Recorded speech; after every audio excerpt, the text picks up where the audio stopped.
Arlington County Commission's meetings YouTube page, and please avoid sharing any personal information that you would not want to have made public.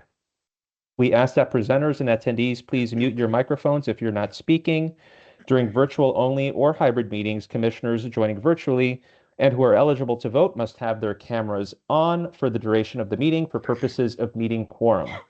For those attending via telephone, you can mute and unmute your microphones by dialing *6.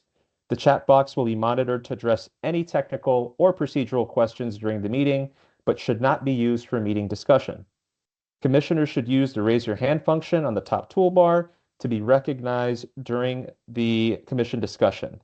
Assigned presenters may share their screens using the share content box above. And as way of information, we'll be holding a public comment period. In order to be recognized, please use the raise your hand function, and each public commenter will have up to 3 minutes to speak. Staff will signal to the speaker once time is up as well. Thank you very much, and I will turn it back over to our chair.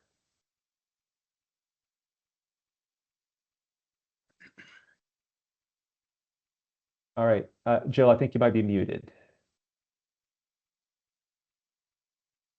Well, when you told me to, I turned off my microphone. Thank you, everybody, for coming tonight. Thanks for putting up with all our machinations getting ready in the first meeting of the year. I want to extend an especially warm welcome to our new members, Jeff Loftus, who you've met a couple times now. He's very eager and has been to a couple meetings. And a very, very warm welcome to Sarah Huang. I met her at the park. She was doing invasive plant removal, and we hit it off. And I think she's just going to be a terrific member of the commission. So does either of you want to say anything by way of introduction, or are you fine with that? Sarah, would you like to say anything? Okay. So happy to be here. So happy to see you, Jill. Good to see you. Sarah, like many of us, is a Arlington Regional Master Naturalist. That includes Erica and Claire and Gary. Alex, are you one? No. Yes, Alex is too. That's right. Anybody else that I missed? So, Jeff, would you like to say anything? I think you pretty much made the rounds, but I know you're not shy, so please go forward. No, I just want to say thanks again for this opportunity to join a new community and to give back to my community as well. I'm excited, having worked for the federal government for over 30 years, to see some things on a very hands-on local level. So I'm very excited about that, and excited about the boathouse project among all the other parks projects. So yeah. Thank you, Jill, for inviting me. Well, thank you both for accepting the invitation. I'll be getting to recruitment later, so we'll put a pin right there. We'll come back to it. So Marco, do we have any public comments? No public comment that have signed up previously, and I don't see anyone new on the call, so I think we do not. Okay. All right, the next thing on the agenda is the dates for the 2026 calendar. And I'll hand it over to you. Great. I'm going to quickly speak to this. I'll just share my screen. And can everyone see the screen? Yes. Yep. Great. I think this will also be helpful to Sarah and to Jeff as well, since I'm not sure if you were able to see the tentative schedule that I presented back in December, but this should be the schedule moving forward for the PRC's meetings for 2026 with a few changes. The ones I wanted to note were specifically for the Tuesday, February 17th PRC meeting, which will be our first hybrid meeting. That one will actually be just a PRC meeting. It will not be our joint PRC Sports Commission meeting. So we'll be meeting at the Bosman Government Center at our usual meeting room. So that's the Cherry Conference Room on the second floor, also known as Room 216. And then for the joint Park and Recreation Commission and Sports Commission meeting, I have a meeting actually next week to discuss that further with the Sports Commission liaison to the Sports Commission, and we are now targeting the Thursday, March 26th meeting date, and that will actually be the meeting date that normally the Sports Commission would meet on. So we'll be working off of that date. We're still working on a venue potentially. It'll likely be outside of Bosman Government Center, potentially at a community center or elsewhere, but we'll definitely let the folks know, or the commission members know well before that. I might even have an update during our February meeting, just so that folks can understand where we are with that.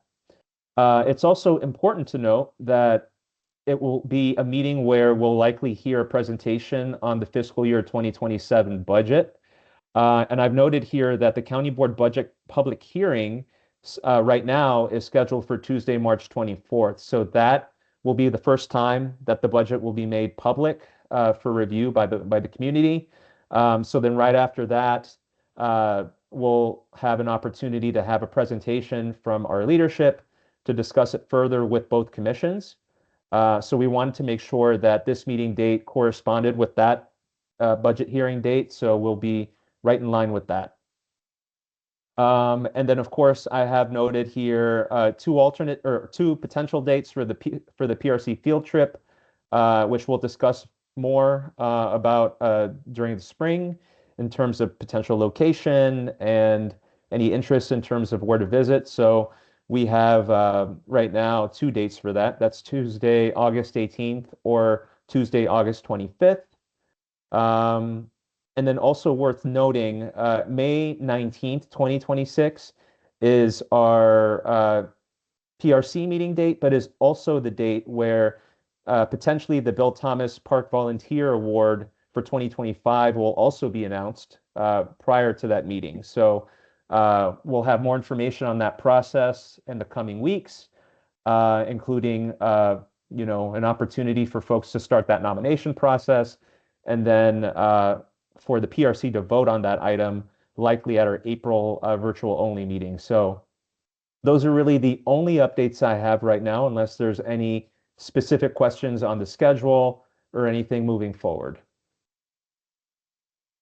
Since I'm going to be gone in February and William is going to be the chair of that February meeting, I just want to take this chance to remind everybody to get familiar with the budget so that we'll be able to ask intelligent questions on 2 days after it becomes public.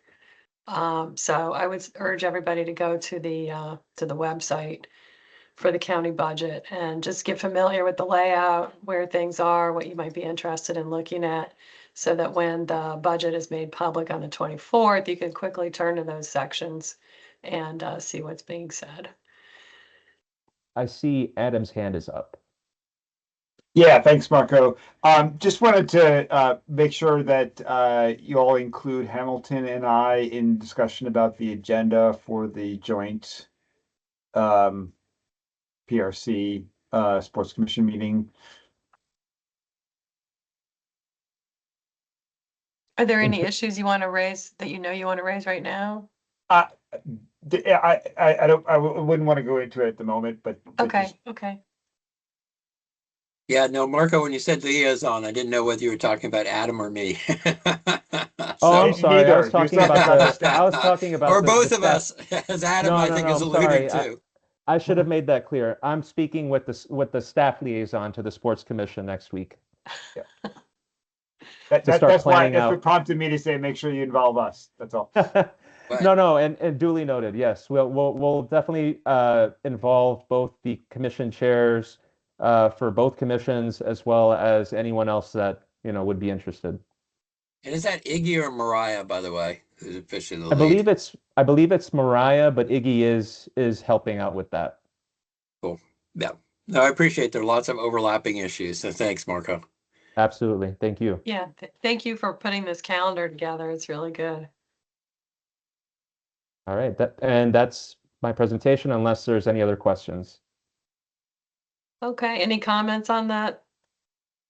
All right, then we'll go to the staff report, which is also under your heading.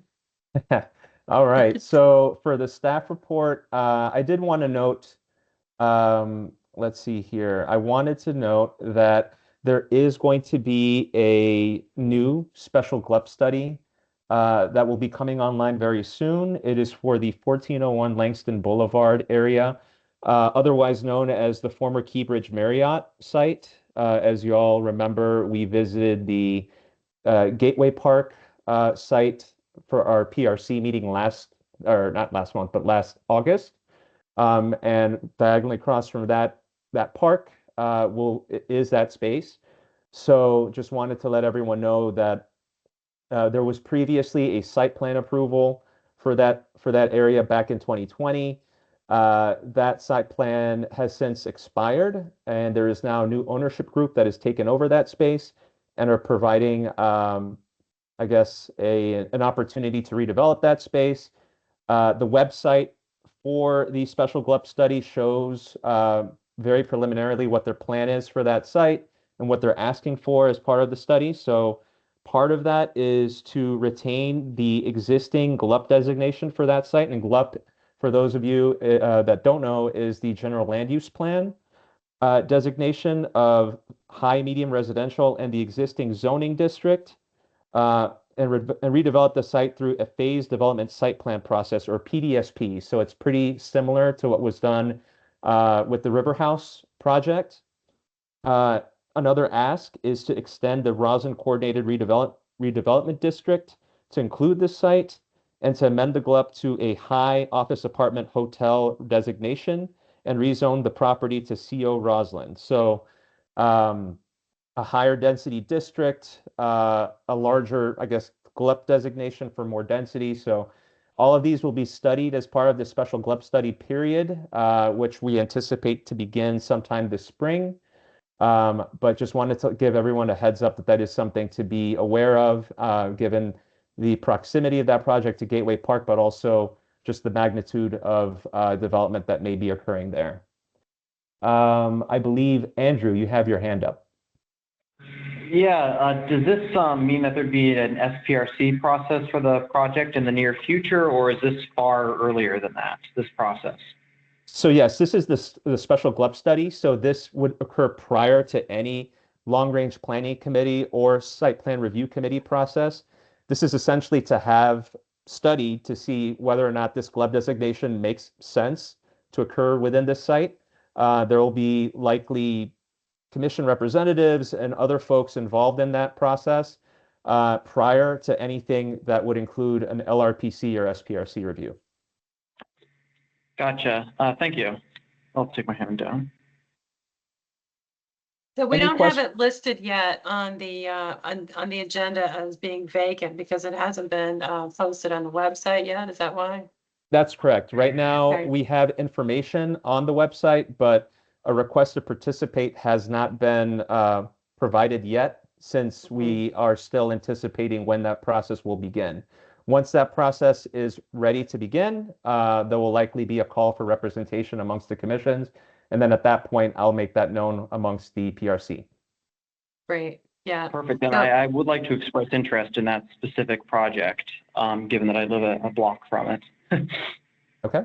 Okay, and that's noted. I also as well expressed interest because I know that area quite well. Okay. Noted. Thank you. We won't decide that yet because we don't have a place on the agenda for it. And we do have other projects that will need participation that we'll get to later on today. But yes, Yeah, we thank do you have for some noting blanks. that. Yeah. And then otherwise, there are no other projects. I wanted to provide any further updates other than also we have the Deer Management website that's up and includes the public meeting that occurred back in on January 15th. Wanted to also highlight that a sharpshooting contractor has been hired and the population management process will begin in February. Another thing that is noted here is that all meat will be tested and donated to AFAC and Arlington food pantries once it's collected and will be distributed as such. And both Potomac Overlook and Upton Hill Regional Parks will also participate in this process. Great. Thank you. Does anybody have any other comments or questions about the staff report or anything they want to go into a little more? I've got a Dave? question. Yes, Jeff? I see David actually Sorry. had his hand first. Sorry. Oh, sorry. I can't see no the worries. hand. You may see as you walk in the park some signage related to the deer management exercises, informing people that the teams will be in what parks they're going to be in. I was in Tillamook Overlook today and I saw the sign, and it basically gave direction that you are not to be here and do not be here, and that there will be support personnel to keep people out of the parks while that activity is going on. So the signs are out there. If you're out there and walking around, you may see them. Yeah, so Thank you. I just think that as leaders in Arlington, all of you guys should be aware of what's going on. And if you have any questions, obviously you can ask me or Marco, but there's a whole website about it as well. So if people ask you, that's what's happening. I see Hamilton's hand is up as well as Erica's. And then I'm gonna say- then Jeff. Yeah. And then Jeff, I'm just sorry. gonna, although Jeff lowered his hand very oddly, Well, David answered my question. Okay. Great. Yeah, just I did the cleanup exercise yesterday, the MLK Day thing.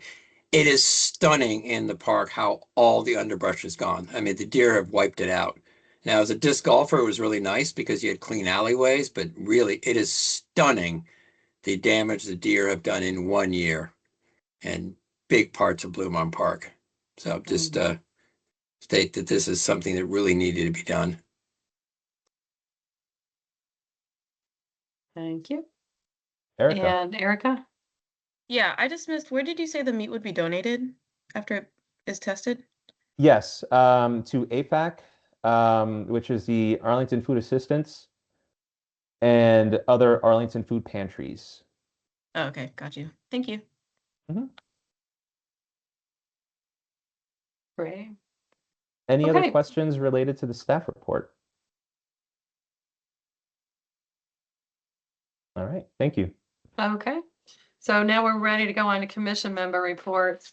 So we're going to just take a slower walk than usual. At the beginning of the year, I think it's a good thing to do, especially because we have 2 new members. And so we'll just go through this list. And if you can talk about any of the things, once your name comes up, that would be great. The first one is William, who's got the 55 plus report.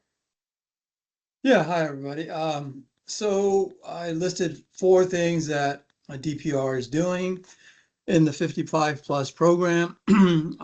So they're always presenting educational materials like the fraud watch. I haven't personally been defrauded, but apparently that's a hot topic. So that's coming up soon. And durable powers of attorney, that's going to be online.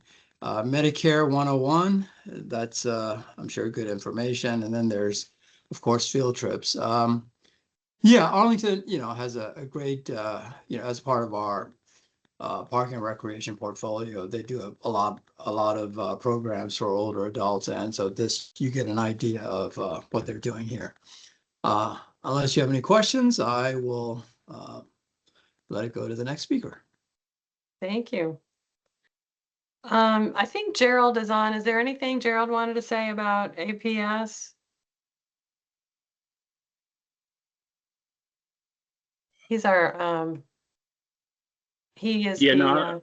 you're the, can you introduce yourself a little bit and say that just for our new members? Yes, I'm Gerald Brand. I'm the school board liaison to the commission. Thank you. So when we have issues that come up with having to do with schools, you'll be our liaison. Yes. But I don't think we have any presently. No, there's not that I know of. I mean, there is an initiative in the Parks Department to work with the school board on invasive plant control, but I think that's really not that active right now. Yeah, they're working on it. So that's Steve Bernheisel, who's the director of maintenance. He's been dealing with, I guess, parks. on this. Is there any, so is there anything to report or? No, I think they're just, excuse me, in the process of coming up with a plan on Okay, how they can work together and, deal with removing invasives or whatever, and maintaining the trees on the school property. well, that would be very welcome. It would be, yeah, considering because we don't have the manpower. Right. Well, Eda does, I know, parks, but they've got more knowledge, and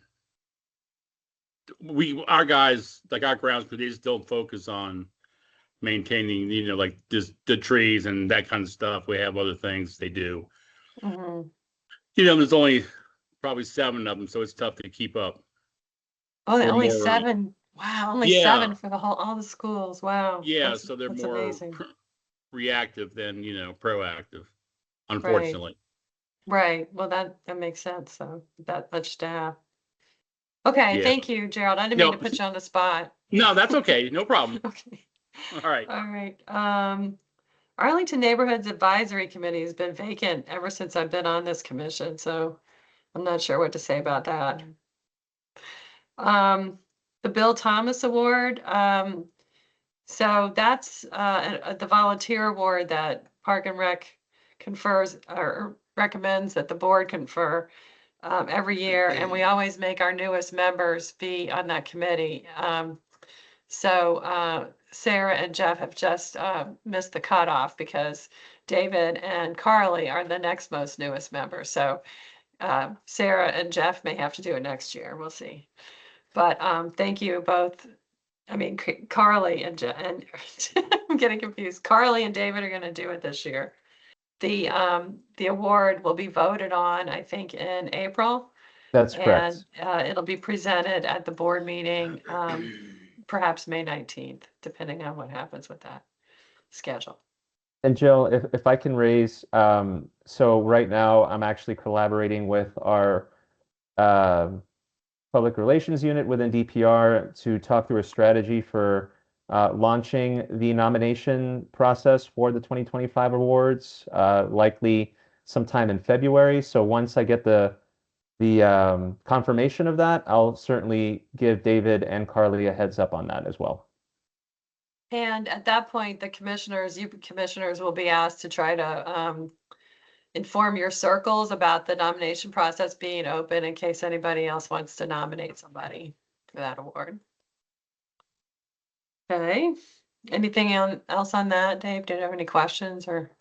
No, glad to hear it. The nominations will open relatively soon, so we'll get some candidates in, but no questions. It's really fun to be on that committee, so I'm just saying. All right, the next one we have is Crystal and Pentagon Cities Council. And that's Gary. Is anything happening with that? No, nothing new to report on. Okie doke. And Adam, how about the Drew Park Master Plan? You're down for that one. Have you been following it? I can provide an update if if you'd like. Adam's got a blank look on his face. No, he says no. So just so that Adam and everyone else is aware, and it's within the staff report, we had our first engagement for the Drew Park Master Planning effort back in October. We also had an online engagement form that came forward for more online feedback from the community throughout the month of November.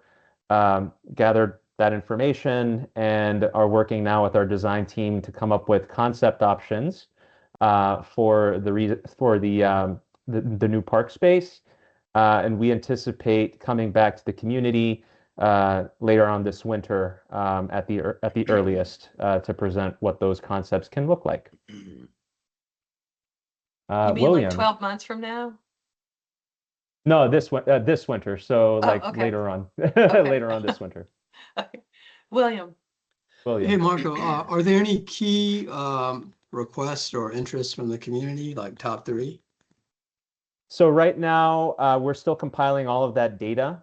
It will be made available on the project website. So once I have that information available, I'll certainly share that with the community.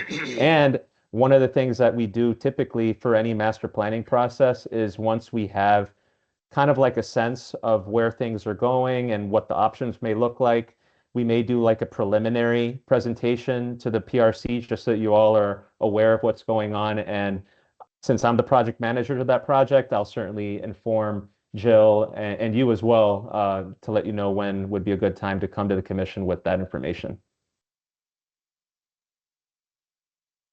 Thank you. Alex, did you want to add anything to your report on the Forestry Natural Resources Commission? Not really. I think I laid it out. I'd like to, give everybody's attention to the way Alex has reported this and also the way William has reported his. So in the future, we can know what's going on with these projects without having to discuss it. But it's good to discuss it too, as we'll talk about later. But thank you, Alex, for the good report. I see Hamilton's hand is up. Okay, Hamilton. Yeah, I don't know if it was just my connection, but Jill froze through most of her last two sentences. So I didn't know whether that was true for everybody. So I didn't know if it would make sense for Jill to just restate what she just said because I missed it. I was just saying Alex did a good report and so did William in writing. All right. Gary, is there anything on the Gateway Park post approval development? Yeah, just to refresh folks' memory, this is a park that's going to be on top of I-66 as it cuts through Roslyn. Sort of a discouraging thing for me is that they're not going to finish the final design until maybe the end of 2026 or maybe even into 2027, and they're not expected to start construction until sometime well into 2027. So not much to report on for the next year or two, unfortunately. Okay, thank you, Gary. Yeah. I got a note on the Gulf Branch stream restoration and walked around there over the weekend. But do Gary or Alex want to speak to that at all? Yeah, I guess you saw that. Oh, go ahead, Alex. Sure. I was going to say that, we all got the same email. The Green Streets work on the opposite side of Military Road is done and active, and the county's contractors are planning on starting to work on the phase 1 of this project shortly this winter. And so it'll take a little while for all 3 phases to unfold, but it is in progress. Yeah, I was very impressed with the trail improvement on the Potomac River side of Military Road. It's been improved for quite a long distance down there. And then on the other side, the tape is down for the new, for the beginning, with phase 1 stuff. So, let's see, Metro Market Square, that's Andrew and Erica. Is there anything to report on that one? No, no updates. Okay. Jill, I can actually provide a quick update on that as well, since I'm also a project manager for that process. Oh, okay then, yeah. So then for that one, much like the Drew Park project, we are looking at later on this winter to come back to the community for a second engagement to discuss potential options for that particular park. So once we have more information, I'll share it with both Andrew and Erica, as well as the rest of the commission. And yeah, looking forward to kicking that off later on this winter. Great, okay. I guess my only addition here is that the construction on the station is going to result in the Crystal City Metro Station being closed on weekends for much of this spring. And yeah, until that's all completed, park's not even going to have its construction even remotely start. So yeah, I feel bad for those in Crystal City this spring. Well, there'll probably be a bus workaround or something. But yeah, that will be a 43 is pretty pain. good, but yeah, it's tough. Yeah, yeah. Thank you, Andrew. Next up, Natural Resources Joint Advisory Group, which is the three commissions, the Park and Rec Commission, the Forestry Commission, and the E2C2 getting together to talk about natural resources stuff, but we didn't meet. We met last in November, and I think we gave our report in December, so there's nothing more to report. Dave, do you want to talk about the Pedestrian Advisory Committee? Sure. The big issue that the PAC has been working on is keeping the pedestrian paths and the sidewalks clear during snow events. And we reportedly have one coming in the next week or so. So hopefully that's timely, but there's a number of recommendations coming out of that discussion that will be going to the county manager, or questions at least to the county manager in the next week or so. And you can read about it in Oral Now today if you like. Today's edition? Yeah, today. I mean, it's unfortunate, and I'll say it on the camera. It's unfortunate that it's in the Oral Now before the the letter is actually gone to the county manager, but there you go. Okay. That's the way it goes. All right, thank you for doing that. Sure. I'll speak about the Public Spaces Master Plan refresh. That's ongoing. For the new people, we have a Public Spaces Master Plan, and it gets refreshed every 5 years, and now it's in the process of getting refreshed. And the three activities that are happening are a statistically valid survey, which is being sent out to random people. I happen to have gotten one. So I filled it out and sent it in. The second thing is a level of service update. And that's more of a staff analysis that takes into account all the amenities that have been added, and also the population densities and different things that have changed since the last report.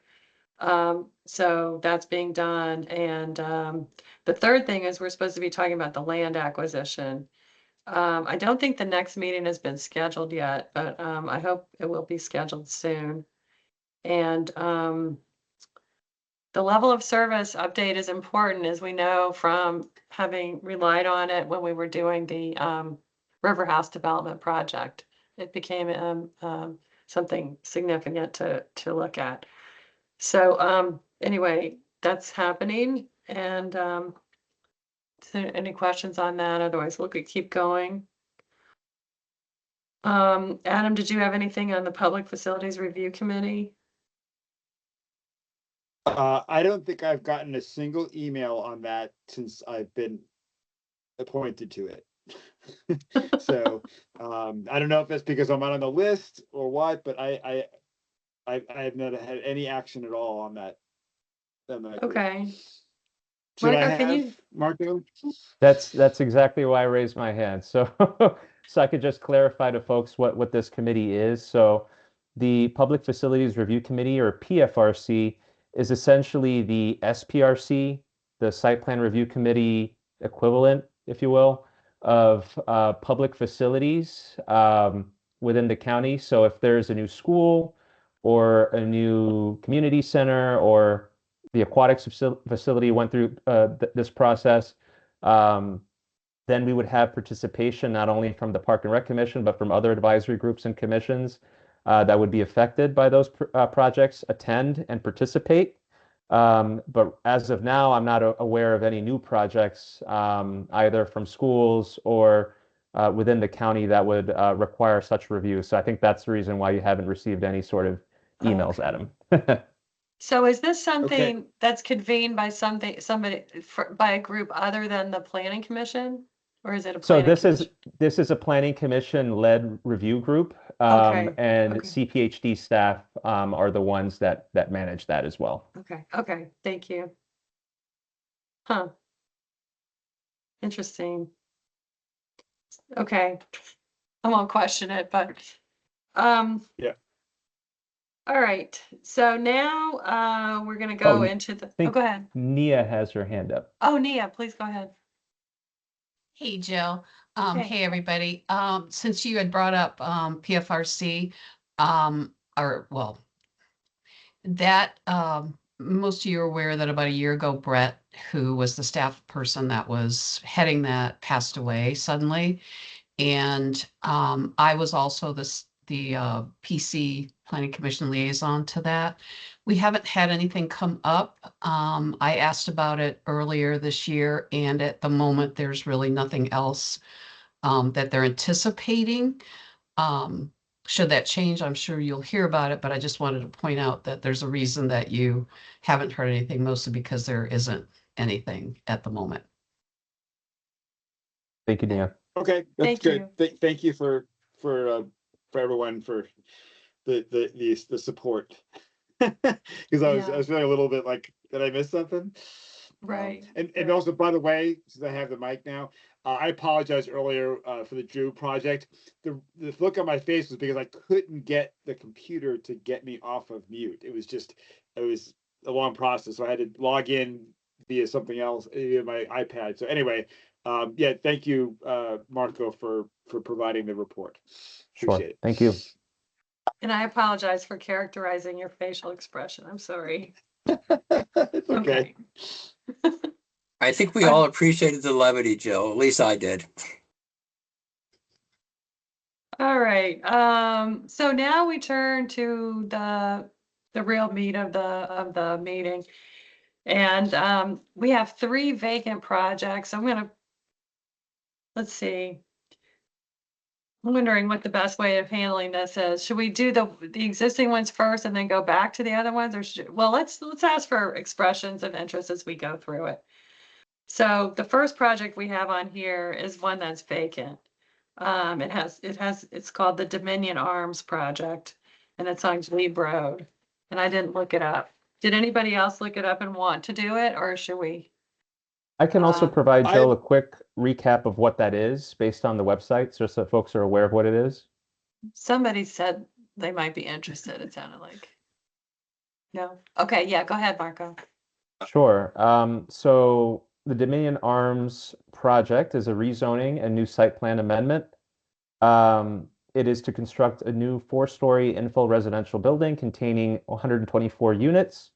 And then there's proposal here to modify for additional density exclusions, residential parking ratio, and other modifications necessary to achieve the proposed development. So I would direct people to a project website, but that I don't think is live at the moment. But once it is, I will share that with the commission. Does anybody have a burning interest in that? We'll come back to it. I have my hand raised. Oh, go ahead, I had a Adam. question. I can't see everybody. I'm really sorry, Adam. It's okay.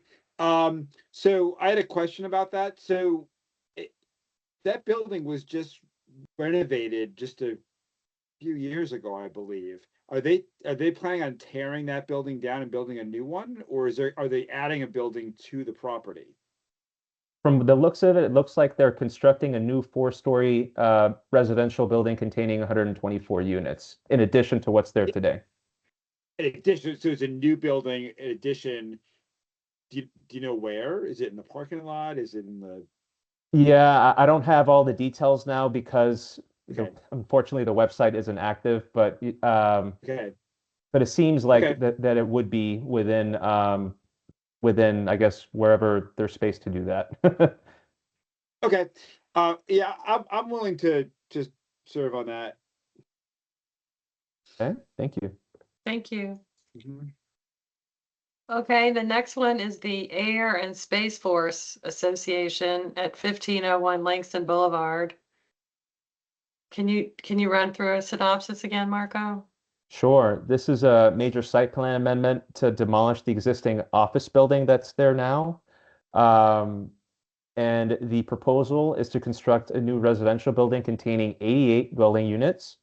Modifications are for density exclusions and other modifications necessary to achieve the proposed development. Let me see if I can pull up that project page and share it on the screen just so that folks are aware of it. So It's that's right next to right. the Key Bridge. Yeah. About to say the same thing. But not on the hotel site?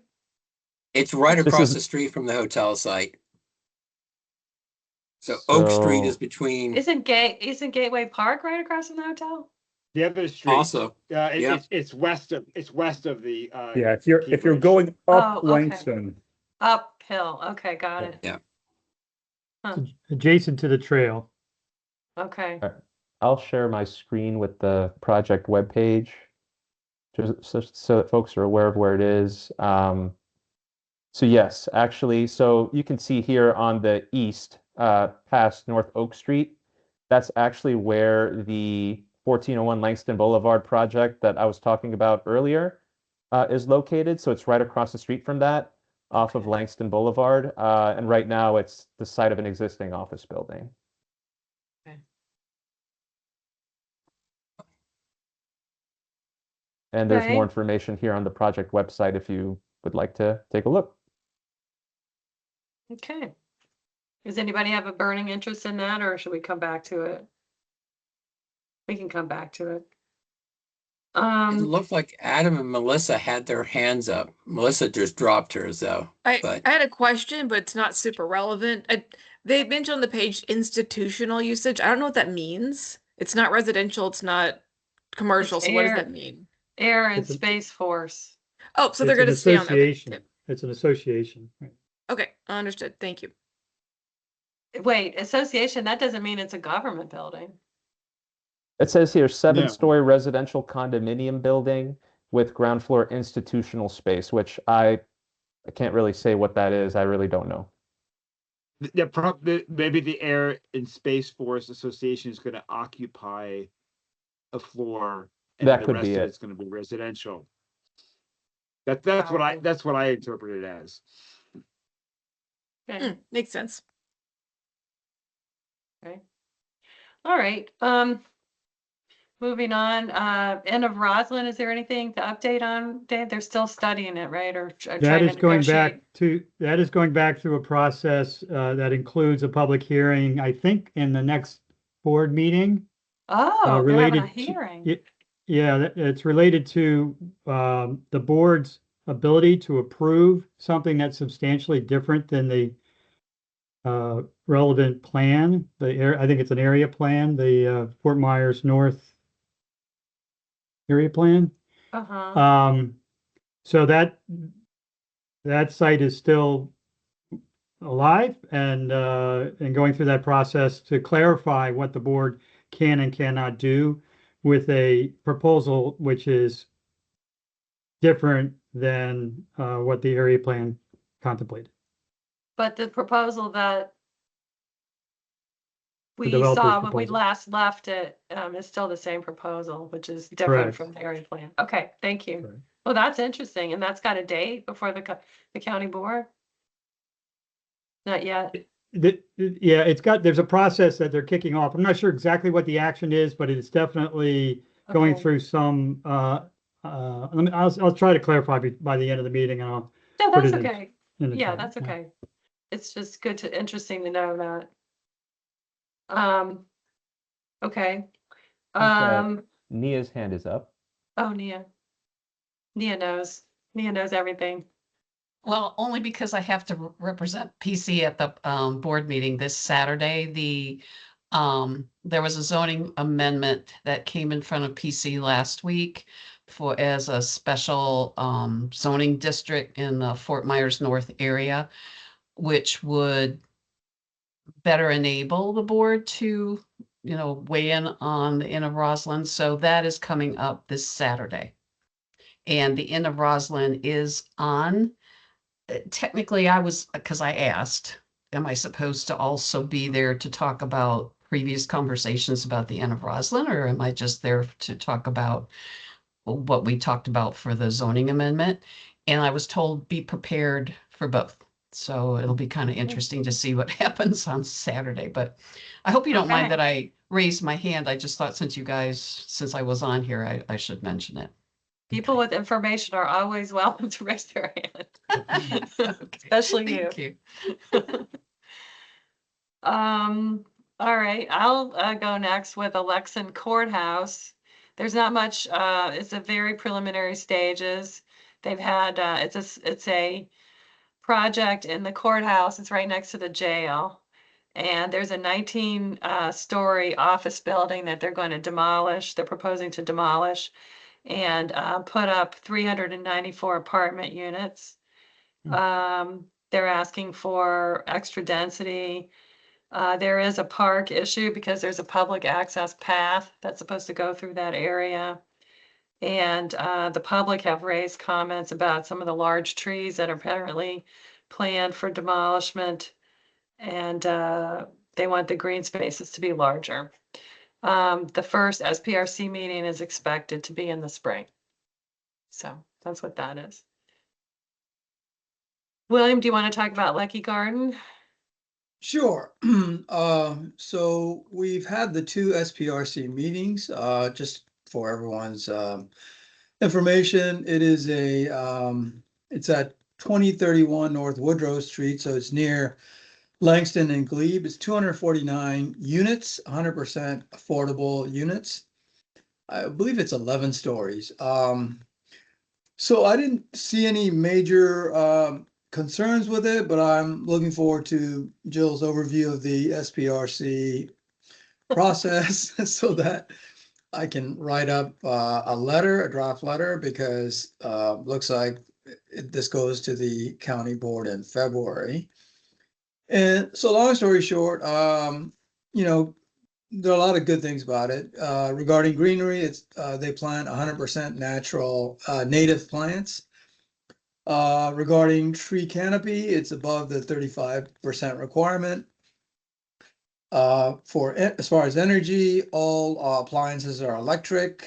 It's EV ready, but they don't have any, you know, they haven't actually, they're not planning to actually construct the infrastructure, but it would be ready in case they decide to do so in the future. And I think it's because, you know, this is a low-income housing, so they want to make sure that they can, you know, maximize housing units and as much as they can. Regarding recreation, they plan to have a playground or keep a playground. Yeah, there'll be a playground. Let's just put it that way. And I asked about a fitness center, but they're not planning to put one in. The nearest fitness center, county fitness center, is of course Langston. So potentially there may be some impact, hard to say. Regarding water recycling, no, there's no specific recycling infrastructure. And so anyway, long story short, you know, as you all know, we need affordable housing, and they seem to have put forth a good effort to build affordable housing. Yeah, you know, the neighbors had other concerns during the two presentations. Do we have William, any questions? Is this replacing existing affordable housing? A smaller one. Yeah, I believe it's Yeah, a okay. smaller, Yeah. low rise, and so yeah. Okay, thank you. William, I had a question. So you said the neighbors had some other issues. I expect maybe you're being diplomatic on that one. Does there seem to be opposition to this from the neighborhood?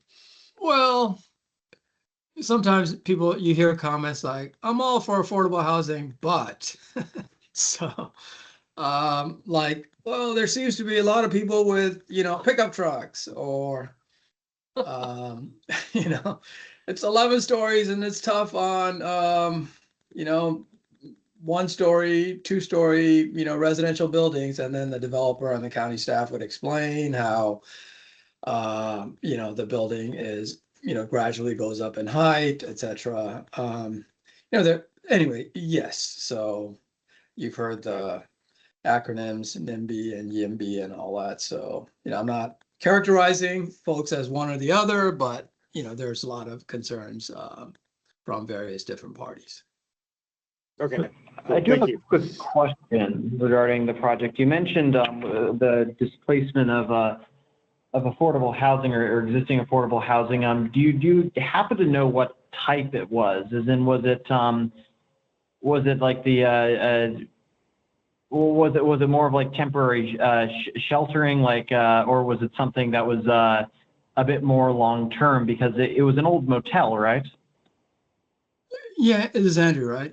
Yeah, I'm gonna take a wild guess. It's, I believe it was a low rise. It's not temporary. It's just, Yeah, know. it's the same owner. It's 50 Right. apartments, and they're Yeah. redeveloping the site for 200 and some apartments. Right. It's more affordable housing. Yeah, it's Don't more get me wrong, affordable. I support the project. Like, I was just curious. But as the to people who if live you there knew live more about there that. long term. They were permanent type residents, not Yes, I not believe- transient type. Yeah, I believe they get first Gotcha. dibs into the new building as well. Yeah. Thanks for the response. Sure. Yep. Okay, good. So that sounds like it's ripe for county board action. Okay, Exactly. good. All right. Waverly Ridge, that's David and Melissa. If I might, we also have Nia. She is our chair of the SPRC as well, so we'll call on her. But this, I'm going to share, there is an issue here that I'd like to make you aware of on this project. The proposal is for 48, I think, or 47 townhomes on a site that's currently, I'll say, has been underdeveloped for decades. And it had a previous site plan approval about 5 years ago, shown here in the middle. And it is also part of the Langston Boulevard area plan. And the reason I wanted to bring this to your attention is in that area plan, this site was designated as the location for up to 20,000 or a minimum of 20,000 square feet of open space, of which 17,400 is estimated to be on this actual property, highlighted in yellow here. The prior site plan had an approval for public space of about 10,000 square feet, designated in the purple here in the middle, compared to the yellow box. And a different development scheme. This was a mid-rise senior living facility with a large plaza on the second floor. So that was also deemed to be public, well, not public, but open space, if you will. Mm-hmm. After marketing the site to many different types of builders, the successful acquirer is a townhome developer, a local home developer. And their proposal here on the right side of the screen is for around 10,000 square feet, also highlighted in purple compared to the yellow of the 17. So I wanted to flag that is, 50%. And this actually is illustrative of what the trade-off is, right? It's essentially 7 or 8 units of housing in this configuration that the trade-off implies. Right? If one were to try to fit an extra 8,000 or 9,000 square feet of open space into the project. So that's issue number one. Issue number two is a little simpler. It's like, what will the space be? And I think, right now it's a pretty simple trees and shrubs, lawn area, a few benches, 1, 2, and a path. And so I'd be interested to see if any ideas come forth from this committee in terms of what they'd like to see on this, and we can bring that to the next meeting, which is in mid-February. Have you had one meeting already? Yes, we've had one meeting a couple weeks ago, and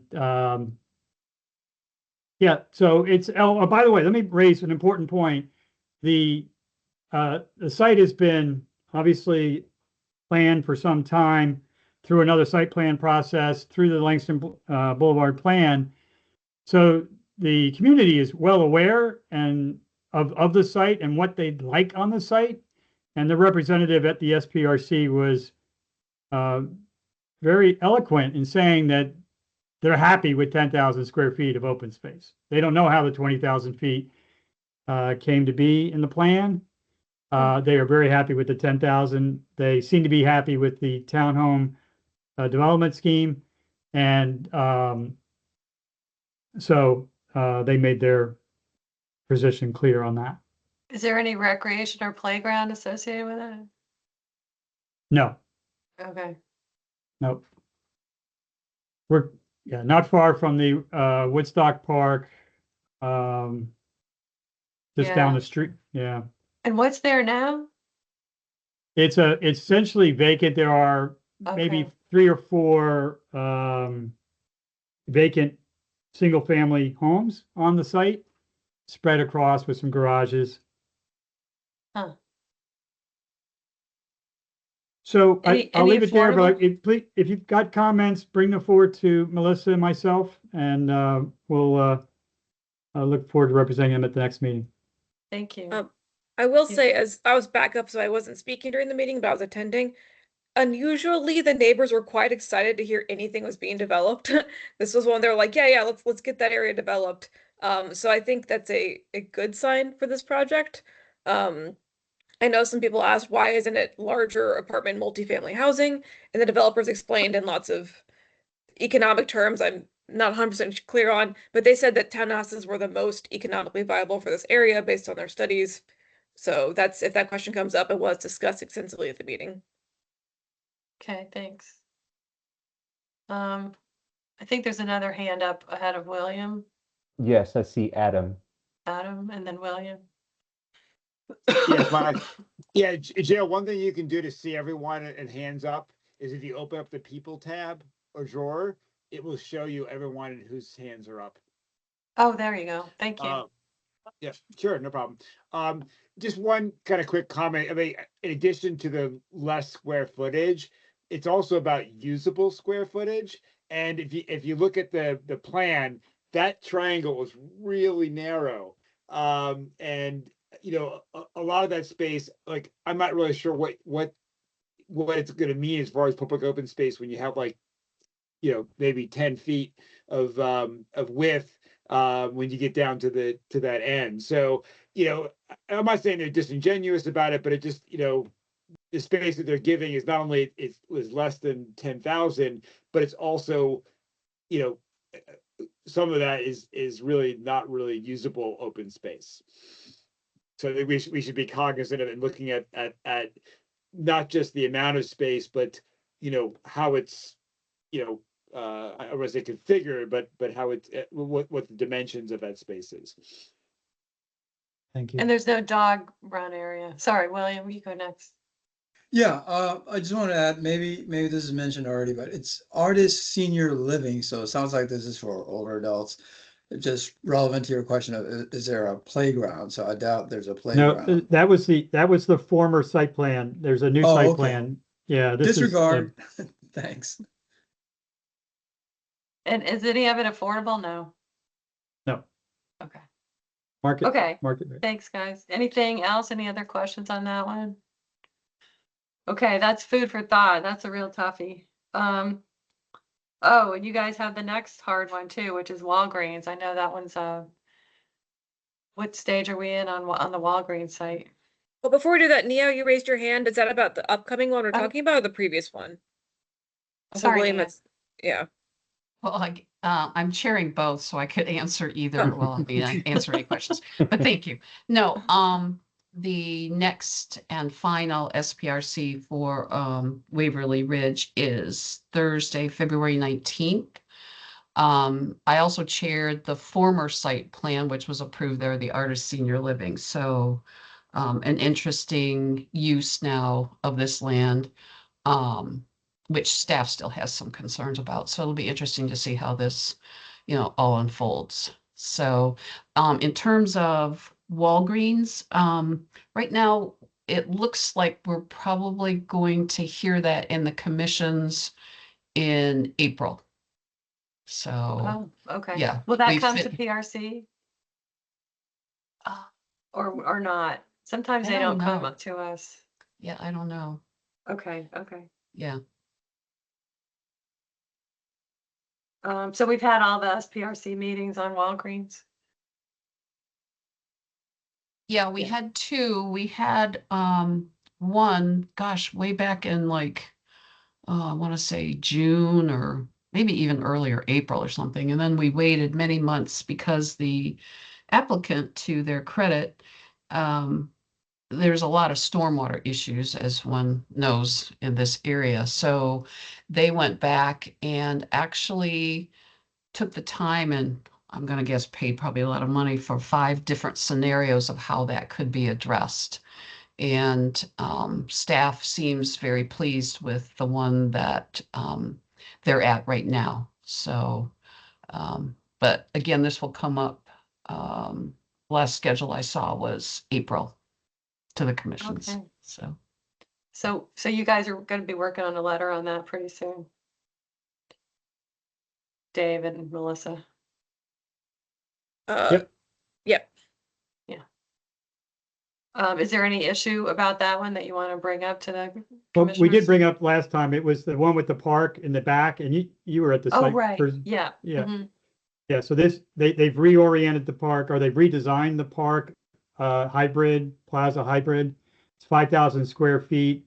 Marco has provided us the input from staff. I think they're still working on that to see if the design can be further improved relative to being a fully functional, publicly available facility, as opposed to being an add-on to the back of the building. Mhm. Mhm. Good. Okay, Something well, look else. forward. Go ahead. Oh, sorry, something else that came up that I actually had a question on. Mhm. In the meeting, several community members proposed that community benefits, whether that be a cash amount or whatever that is, be applied to a funding. I think Nia maybe can clarify this. Like they wanted to fund a survey for like pedestrian safety in the area, that was discussed at length, but I wasn't quite sure what was going on with that. They were suggesting moving the community benefits around to service that instead of something else the community benefits could go towards. So I wasn't sure if that was something that's happened in other site plans. Nia, did you remember that? yeah, I think what my sense of this, I haven't written up my report yet, but my sense is that the major issue there for most of the community is traffic at the corner of Langston and Spout Run. And any of you who've gone through there understand what they're talking about, especially if you want to be a pedestrian. But what they want, from what I am sensing, and I suspect that there will be some motions that come up when it hits us also, as well as transportation, that the neighbors would like to actually see the study that the county has already promised. It doesn't have anything to do with money from anything else. This is something they've already promised, but not to actually happen, a traffic study of that area, until actually after this plan would be approved, if it is. So I suspect that there will be motions made both in transportation as well as at the planning commission, encouraging, even though that's kind of outside the bounds of the SPRC process, but encouraging the county to take a look at that. So I think that's their biggest issue at this point. Thank you. That helps clarify it a lot. Thank you. Okay.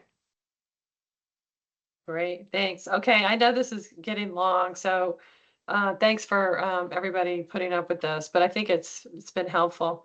The next one is 4420 Fairfax Drive. It's a new one, the Spire at Fairmont. And Marco's showing something about that one here. Yes, this is the project website for this. It's located in Ballston. It's at the intersection of North Fairfax Drive and Vermont Street.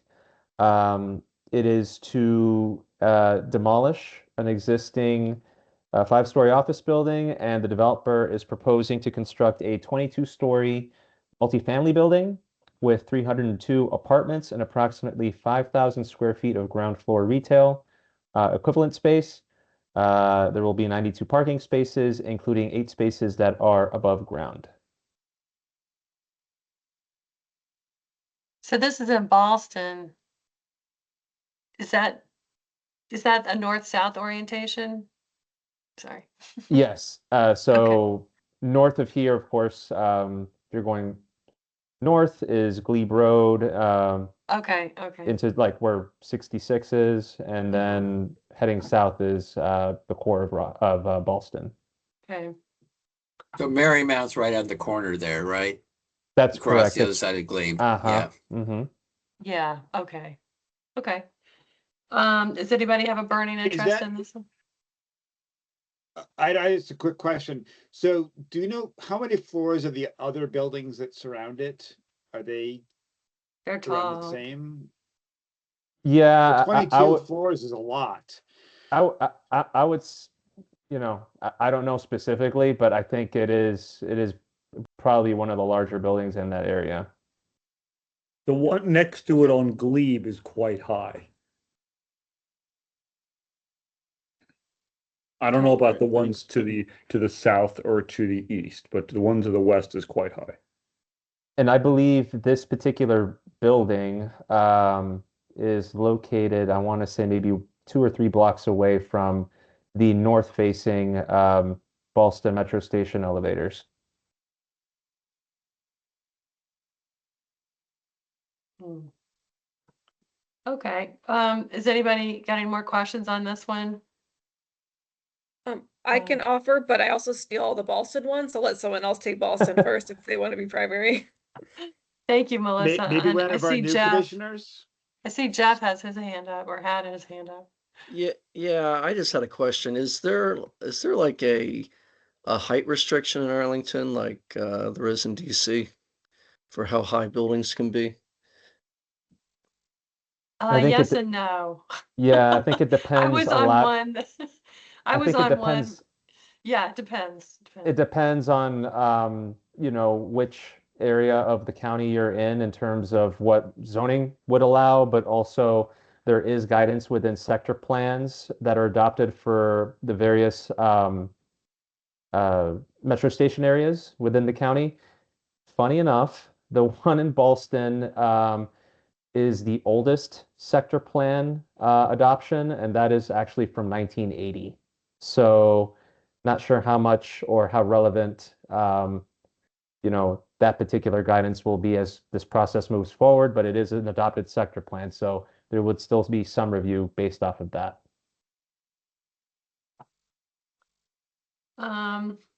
Any other comments or questions on that? We can come back to that if somebody decides they want to do it. The next up on the agenda is the Arlington County Comprehensive Plan update. Is there anything to report on that, Gary?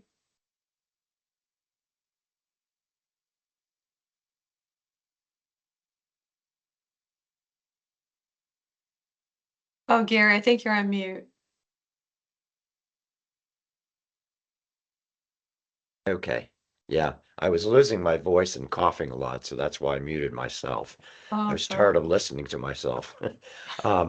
Just to refresh folks' memory on that, the comprehensive plan covers all kinds of stuff. Let me just come up with a list of them. Affordable housing, general land use plan, public spaces master plan, transportation, stormwater, all kinds of stuff. The Virginia Code requires localities to review their comprehensive plans at least once every 5 years. And Arlington County, I assume, has been dutifully doing that. But it's not refreshed the goals and objectives of the plan that were established 50 years ago. And so that's one of the primary focuses of the review phase that they're going through. The review started back in 2024, and it's moving along. They've had community meetings, pop-up events, and what have you. But they still have a lot of work to do on it, and I assume that there will be lots of opportunities for us to weigh in on a proposed update of the goals and objectives. But there is not, as far as I know, currently a schedule for providing feedback on those. Although, Marco, do you know something I don't in that respect? No, not at the moment. Yeah, okay. So that's where we stand. But it might be kind of a nice opportunity to influence the goals and objectives of the comprehensive plan, especially since that plan covers so many aspects of county government. And since we've had so many changes in the world in the last 5 years. Yes, Yeah. indeed. Yeah, so that's where we stand with that. Great. Thank you for doing that, Gary. Any questions on that one? Okay, just hang with us. We got 4 more. And these are kind of the big ones. We're off of site plans now, and we're on to more, kind of comprehensive things. The first up is Adam for the Sports Commission. Yeah, and Hamilton, feel free to chime in on this one. So we have our January meeting coming up this Thursday, but we did have a meeting in December that occurred after this, the PRC meeting. The 2 areas that I'll bring up, one is under liaison reports for them. I brought up, or Hamilton, I can't remember which one of us brought it up, but the River House discussion and our letter about that, in particular related to Virginia Highlands Park and how that's going to impact the tennis courts and the other facilities at Virginia Highlands. And I was surprised, actually, there was a lot of questions, a lot of interest in it. I think some people also expressed some concern about it. Hamilton, anything you would add to that?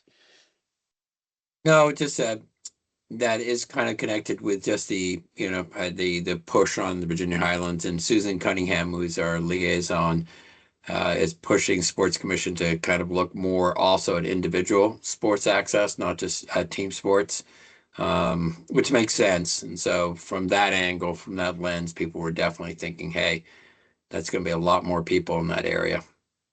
Yeah. Yep. But they approved it. It's been approved, so. Yep. Yep. And then most of the rest of the meeting was the athletic field maintenance group, the grass fields division of that came and did a presentation that focused on the use of Bermuda grass surface for athletic fields. And they were talking about the pros and cons and why they use it, and the nitty gritty, which many people would find boring about, how it works and what, why they did that. I'm happy to expound on that, but don't want to take up too much of your time. But we also discussed playability of fields and how they make decisions about it, which was my favorite subject. And so I had some pointed questions about that, the way they make decisions about closing fields due to inclement weather. And I did get them to commit to discussing their decision making around that with the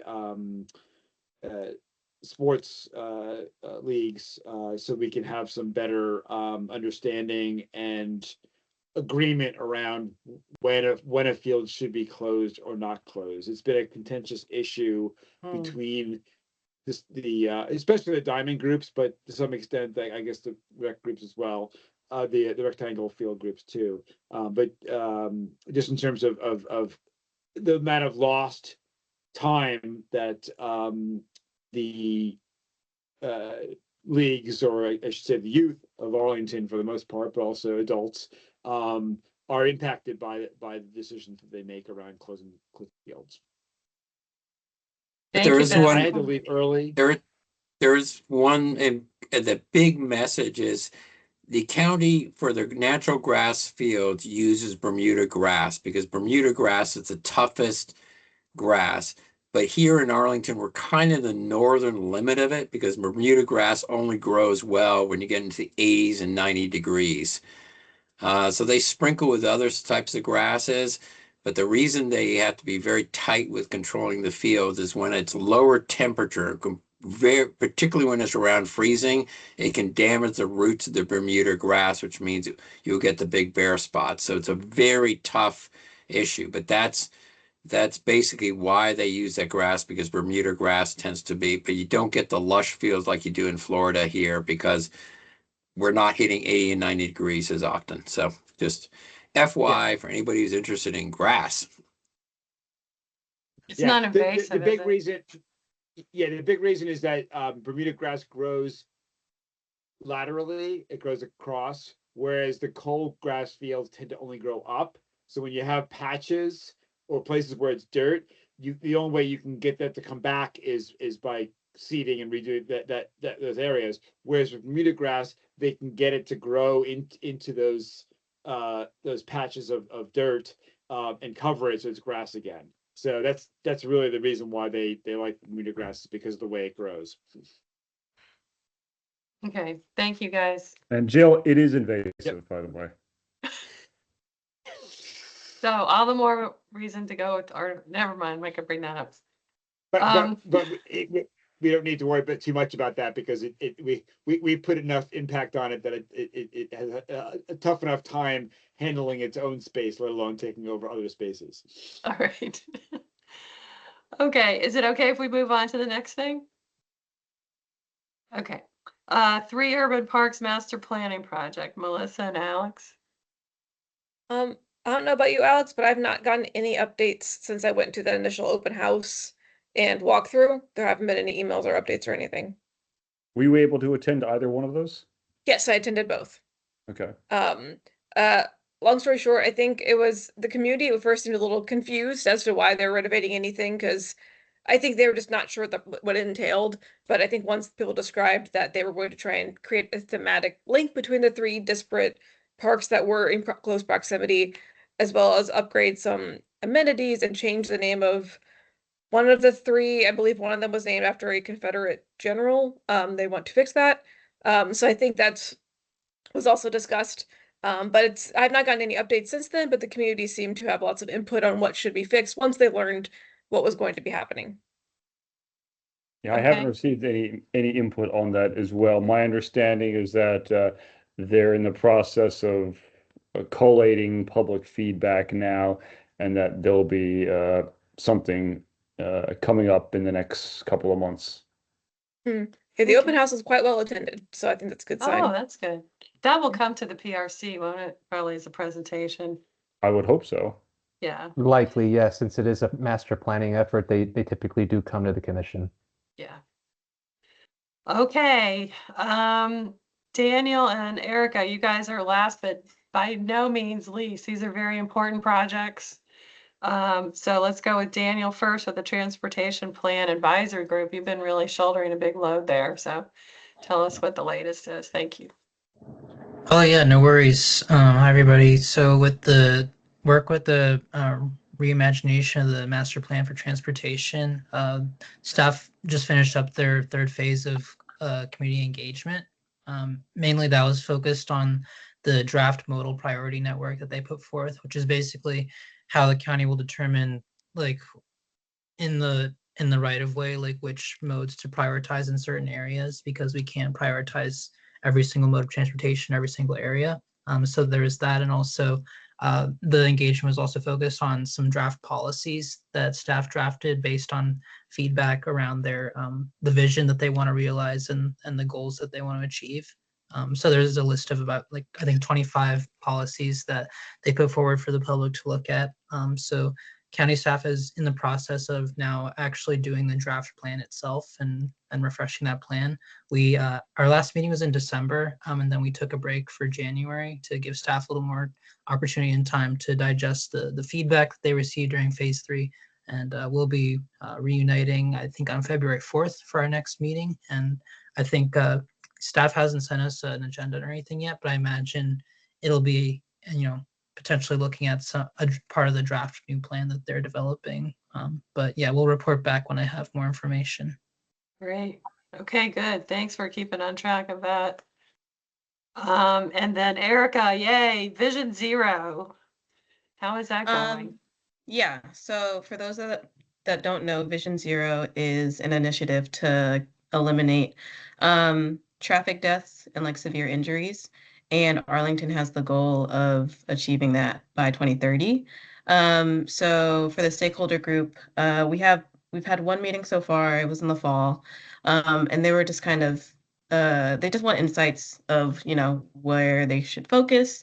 And then they have a bunch of data that they've been compiling. And I think we have another meeting next week. And yeah, like they want more engagement from the community. They have a lot of information on their website about it. But yeah, they have a lot of projects that they're doing to make streets more safe and are, yeah, just really trying to work towards that 2030 goal. Great. So you'll go to the meeting and let us know if there's any input that we should be working on. Thank you for working on that. That's really If I may provide a quick comment. Sure. It's I thought you a dropped really, off. I mean, I said I was still on by phone, if that's Okay. allowed. Yes, of course. Yeah. Yeah, no, I literally don't know. So, I guess my quick statement on this is that it's really ambitious trying to get to zero traffic deaths or major injuries. And I guess what I think we should all be asking is, I mean, parks, I think we all have a clear nexus with like the pedestrian walkability is, are the trend lines heading towards zero in that year? What investments need to be made by 2030 for it to happen? And at what point, and is it physically possible to do all of that? It's one thing to hold a bunch of meetings and say, oh, we're looking at the data, this all looks good, let's have all these good feelings, but this is about lives. This is about saving people's lives. This is about making sure that fewer people are disabled for the rest of their lives from a preventable accident. So I guess if there's anything we can do to stress the seriousness of this, just let us know. I mean, I think this is something we should be willing to write a letter on. Thanks, Andrew. Yeah, I agree.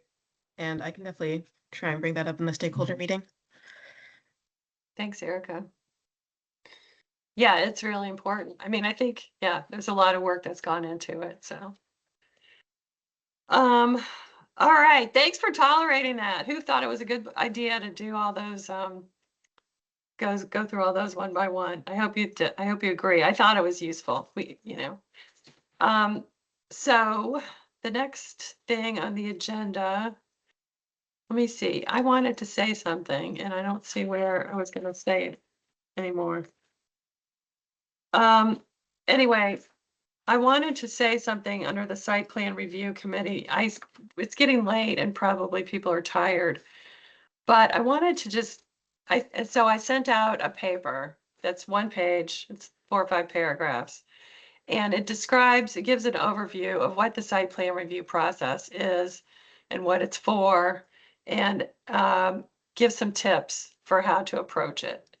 So I don't know if anybody's had a chance to read it. If you want to make any comments on it and discuss it right now, that would be welcome. I don't want to sit here and read it to you. But I guess I have one quick comment on it, and that is that we did discuss it in a previous meeting as to like, these aren't going to be binding rules for us. This is more of like guidance for people who are entering the SPRC process for the first time, but that this is in no way binding, just as a clarification. That's correct. That's my intention. Yeah. And it's supposed to be helpful.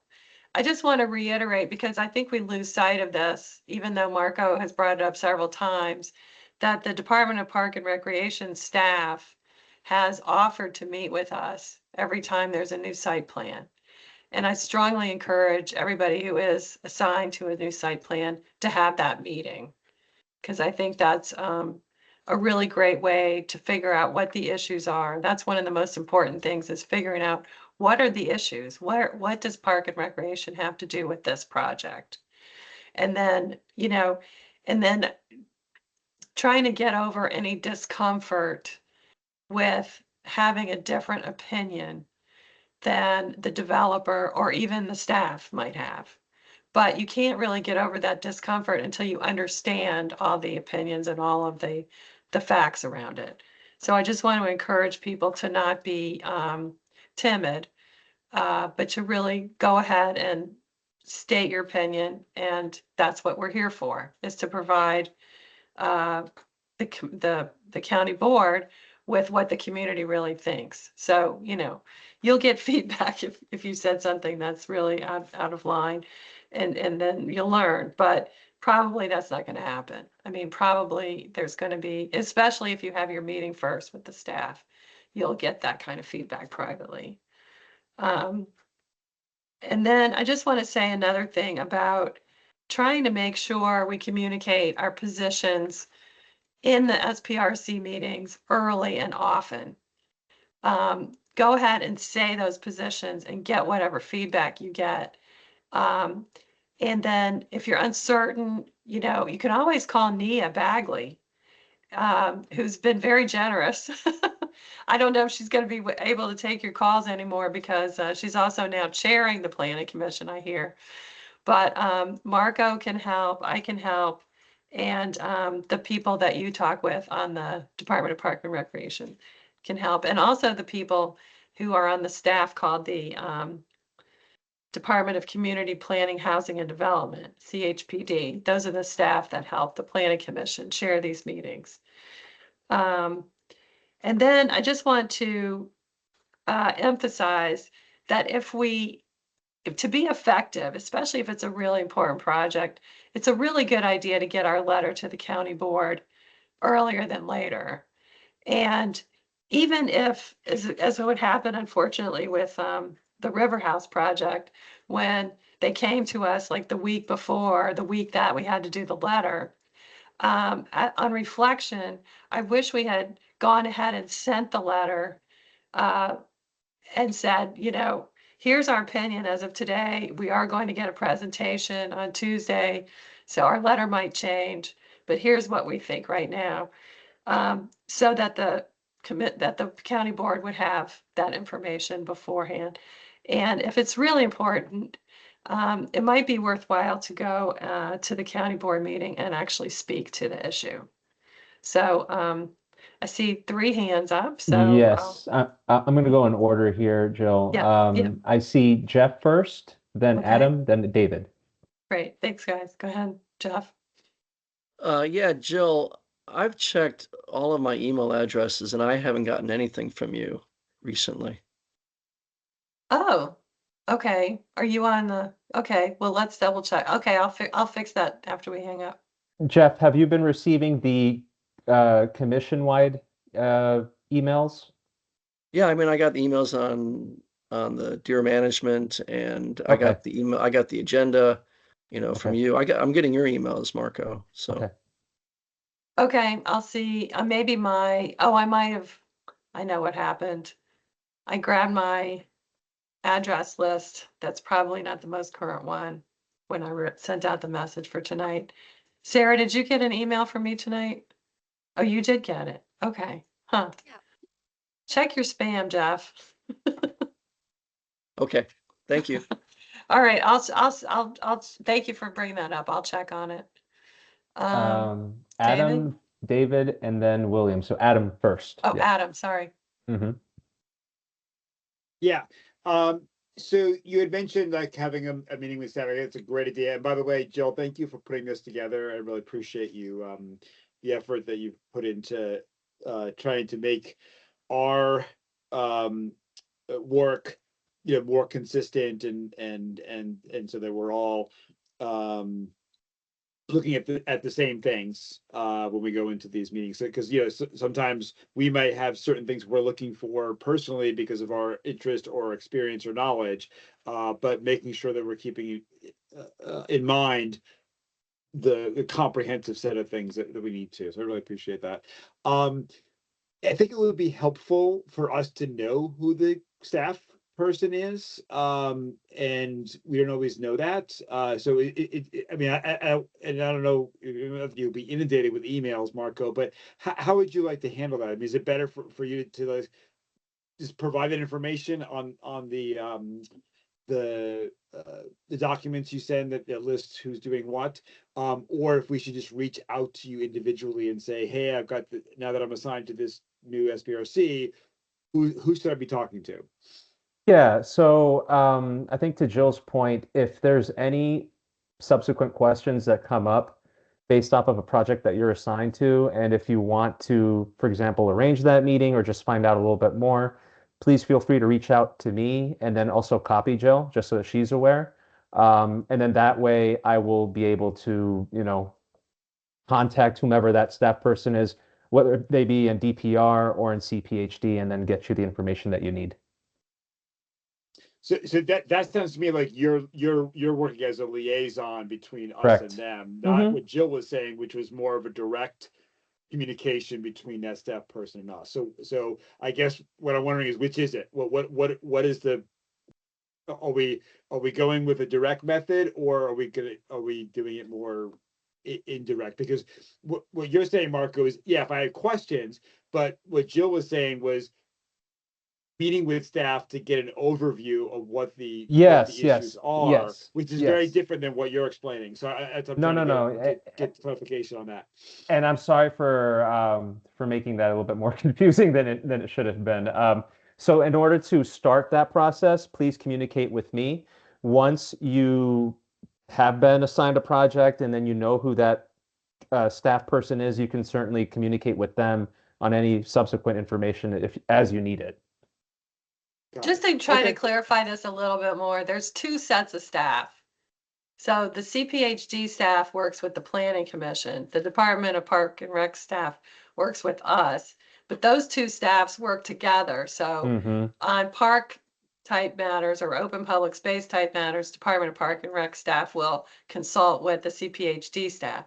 So given all these relationships, it's best if the Park and Rec commissioners get an overview from the Department of Park and Recreation staff of a project first. And then, that's where you can get your stupid questions out, or, your worries out, kind of wondering, is this something I should be worried about, or what does this process mean? Things like that. Then once you go to the first SPRC meeting, you'll meet the CPHD staff that's helping the Planning Commission chair the meeting. And if it's something pertinent to that person, you can contact them, certainly. But you'll also probably see the Department of Park and Recreation staff attending the meeting as well. Does that help? And I think to Jill's point, I think it would also be helpful if there is any sort of communication directly with CPHD staff, always copy the DPR staff so that everyone's in the same, on the same page. Yeah, we definitely don't want to do anything that undermines or surprises the DPR staff. Yep. Okay. Thank you. Thank you. David and then William. Great. Well, Jill, thank you for this this second document. So the rubric is what we looked at before. This new that's a new document, the one pager with the process. Mm-hmm. And it's just so my thank you for thoughts, this. it's not, Yeah. So I just wanted to ask a question around priorities. Okay. We saw at last meeting the complexity of the River House project and the numerous impacts, the open space on the site, the impact on the Virginia Highlands Park, the demographic impacts and so forth, generally, potentially more, much more complex than many other site plans that we'll be involved with. In fact, one might say that there's probably site plans which the role of the PRC could be pretty limited. That's true. There have been those. Right. So this is kind of just thinking, is there a way to identify those, I'll say, high priority, high complexity projects, and those which may be lesser in complexity? I mean, things that we would not expect, at least at the beginning, that we would have a decision, a recommendation for the board coming in the form of a letter from us. So I'm not looking for an answer. It's just something to think about here. The other thing, it would be helpful for us to think a little bit, or to perhaps educate ourselves a little bit. This year, we've talked about a number of different remedies for issues that we've raised, and we're learning on the fly as we do that, whether it's tree canopy contributions, or last month, it was a contribution to the capital program for the park. In Ballston, we were looking at the impact of construction on the Ballston wetlands as an idea, and some other aspects. But I don't feel like I don't think we're confident in the language that we're using and the timing and the approach to each of these ideas. And that might be something that if we could improve, I think we could have more impact, or at least use those at the right point and not bring up things that are either never going to happen, not realistic, and waste everybody's time. So just put that out there as a potential education process for us in terms of those remedies or conditions, I guess. I think your point is extremely well taken, and I think what we were doing was pushing the rules to that outer limit and maybe even beyond the limits. But I think we did it with our eyes open. So, you know, that's the place where the county board might want to hear from us. That's kind of like the balance that we were striking in each of those cases was, well, you know, especially N of Roslyn, for example, where the community really wanted the property to be developed, but there wasn't the public space that was promised. So, okay, county board, here's a wild idea. So Right. that's really what all these were, the Ballston Wetlands Pond, and also the capital contribution for the parks in River House. I mean, and we could, you know, and we could shy away from doing things like that and be more conservative, or we can continue to be creative, and maybe some of the spaghetti will stick to the wall. I mean, you know, it's a balance I think we have to strike in each case. But Yeah, it's a really good ultimately, point. ultimately, the board or whoever's negotiating these conditions are the ones that are at the table, and we're not at the table. So perhaps what you're saying is the only way we can do it, and maybe it's the best way to do it. I don't know. I don't know if others have any opinions on this, but I suppose there's a point at which we undermine our credibility if we do it too much. So, yeah, why don't we take it up as we go? But thank you, Dave. If we do what too much, Jill, if we do what too much? We push the Specifically. envelope in creativity. I mean, So- isn't that, well, I mean, aren't we here to advise the county board regardless of whether? But regardless, I mean- well, we're advising them to do something that they might not have the power to do. Or suggesting that they consider doing something that maybe they have the power, maybe they don't. Right. plus, but if we that's think their it's decision. important that it should happen, how does it actually happen? Right? How do we actually do it in a way that it will happen? Maybe that's, as Jill said, do it earlier, bringing it, you know, it's time. Is it with different Well, language? I think part of it is persuading the staff that you know, so that's why I really want us to get to the staff as early as we can to understand what the parameters are that they're willing to work with. If we get the staff on the same page that we're on, then I think that's really a long way to go towards what we want. If we're not in that position and we have distance between ourselves and the staff's position, then we have to go directly to the county board with whatever we have. Great. So, That's you know, yeah. well said. Thank you. I must slightly push back a little bit against this, in that I think we should be a little bit careful when it comes to how much of a shakedown should we ask from developers. It's like, oh, we're the Parks Department, we should try to ask for as much as possible. Well, what's to prevent every other department in Arlington from doing the same thing? Every single board is like, oh, how do we help our interest? How do we help our interest? And every single developer has to try to get whatever shakedown or whatever payment they need to make to whatever fund, when at the end of the day, we could just be we're focusing on having Arlington grow, thrive, growing the property tax base, and those property taxes are what fund our operation. So I'm just going to say I have a little bit of skepticism with the idea of we should be as aggressive as possible in trying to shake down developers. I think we should be a little bit more cautious. I don't think that's what people are saying, Andrew.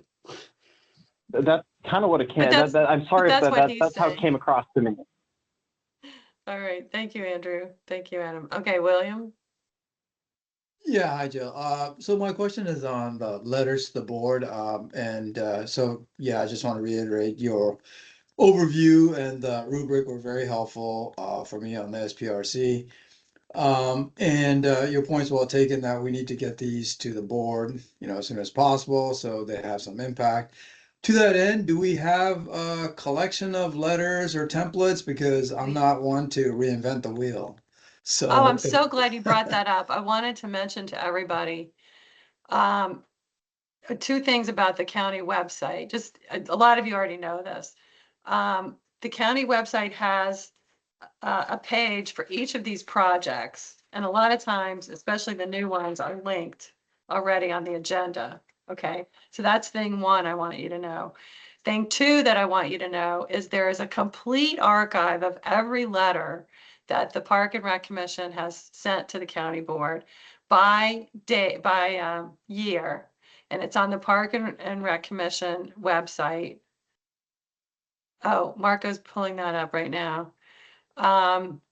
And you have to scroll down to the bottom, but it says, it gives you all the letters. And if you want them in a Word format, I can give you the ones from the most recent years. But you don't have to reinvent the wheel. There is a pretty formulaic, as my friends who used to practice law before the Federal Energy Commission said, the decisions are not written, they're assembled. Perfect. So yeah, so there's certain elements that each letter needs. And so if you want help finding them, I'll be glad to do that. But just know that they're there. You don't have to start from scratch.